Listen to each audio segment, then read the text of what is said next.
የአዲስ አበባ ከተማ ምክር ቤት በከተማዋ ያሉ ወንዞች ከብክለት ነፃ ሆነው ተገቢውን አገልግሎት ይሰጡ ዘንድ የወንዞች ዳርቻ ልማትና ብክለትን ለመከላከል የሚያስችል ደንብ ቁጥር 180/2017 በቅርቡ ማውጣቱ ይታወሳል። ይህንን ተከትሎም በሚመለከታቸው ተቋማት የተለያዩ ግንዛቤ ማስጨበጫዎች እየተሰጡ ነው። የዚህ አንዱ አካል የሆነውና የንፋስ ስልክ ላፍቶ ክፍለ ከተማ አካባቢ ጥበቃ ጽሕፈት ቤት ከደንብ ማስከበር ጽሕፈት ቤት ጋር በመሆን ባዘጋጁት የግንዛቤ ማስጨበጫ መድረክ ላይ በየደረጃው ያሉ አመራሮች፣ የኢንዱስትሪ ባለቤቶችና አምራቾች፣ አገልግሎት ሰጪ ተቋማትና ባለድርሻ አካላት ተሳትፈዋል። የንፋስ ስልክ ላፍቶ ክፍለ ከተማ ምክትል ስራ አስፈጻሚና የስራና ክህሎት ጽሕፈት ቤት ኃላፊ አቶ እድላየሁ ታምሬ የወንዞችና የወንዝ ዳርቻ ልማት ስራ በከተማ ደረጃ ሰፊ ትኩረት ተሰጥቶበት እየተሰራ መሆኑን ጠቅሰው ለወንዞች ልማት ስራው ስኬታማነት በጋራ እንስራ ሲሉ መልእክት አስተላልፈዋል። ከተማችንን እንደ ስሟ ጽዱ፣ ውብ እናደርጋለን ብለን በርካታ ስራ በጋራ እየሰራን ያለ ነው ማለት ነው።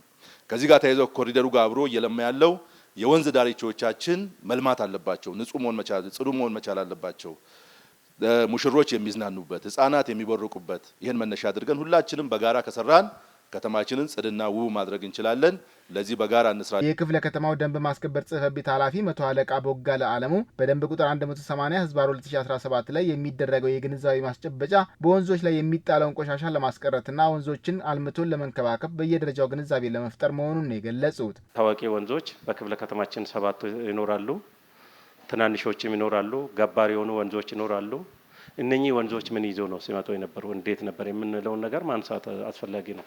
ይሄ ወንዝ ለልማት ሳይሆን ሲውል የነበረ ለቆሻሻ መጣያ፣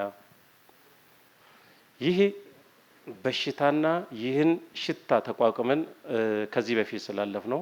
አሁን ደግሞ ይሄን ወንዞችን ማንከባከብ አለብን። የተፈጥሮ ሀብታችን ነው፣ ማሳመር አለብን። ንጹህ ከተማ፣ ንጹህ ወንዝ፣ ንጹህ ውሃ ማድረግ ስላለብን እዚህ ላይ የወጣውን ደንብና መመሪያና አዋጅ የሚተገብርም የሚያስተገብርም ግንዛቤ የሚወስድም ግንዛቤ የሚሰጥም ህብረተሰብ መፍጠር ስላለብን ከዛ አልፎ የሚገኝ ካለ ደግሞ መቅጣት ማስተማር ነው። የአዲስ አበባ ወንዞችን ለማልማትና የወንዝ ብክለትን በሚፈጽሙ አካላት ላይ የሚጣለውን የቅጣት ደንብን ለማስተግበር የአካባቢ ጥበቃ ባለስልጣን፣ የመንገዶች ባለስልጣን፣ የውበትና አረንጓዴ ልማት ባለስልጣን እንደዚሁም የደንብ ማስከበር ባለስልጣን ባለድርሻዎች መሆናቸውን ይደነግጋል። ደንቡን በሙሉ አቅም ለማስተግበር ባለድርሻ አካላት ከዚህም በላይ መበራከት አለባቸው የሚል አስተያየትም ቀርቦ ማብራሪያ ተሰጥቶበታል። ባለድርሻ አካላት አራቱም ጽሕፈት ቤት ወይ ባለስልጣኖች ብቻ ናቸው ወይ? ጽዳት አይመለከትም ወይ? ፖሊስ አይመለከትም ወይ? ከመምሪያ እስከ ጣቢያ የህግ የበላይነትን ለማስከበር አቃቤ ሕግም ያስፈልጋል። ከኛ ጋር ቁጭ ብሎ ስልጠና መውሰድ አለበት። መመሪያ እነሱ መድረስ አለበት።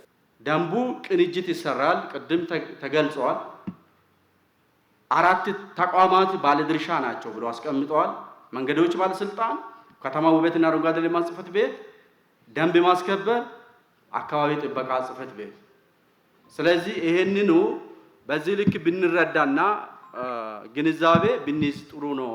ደንብ ቁጥር 180/2017 ስራ ላይ የዋለው በቅርብ ጊዜ ሲሆን በከተማዋ ወንዞች ላይ በካይ ኬሚካልና ቆሻሻ ውሃን ጨምሮ ማንኛውንም ጎጂ ባዕድ ነገር የሚቀላቅሉ ኢንዱስትሪዎች፣ አምራቾችና አገልግሎት ሰጪ ተቋማት ብሎም ግለሰቦች እንደየጥፋቱ መጠን አስተዳደራዊ እርምጃና የገንዘብ ቅጣት ይጣልባቸዋል።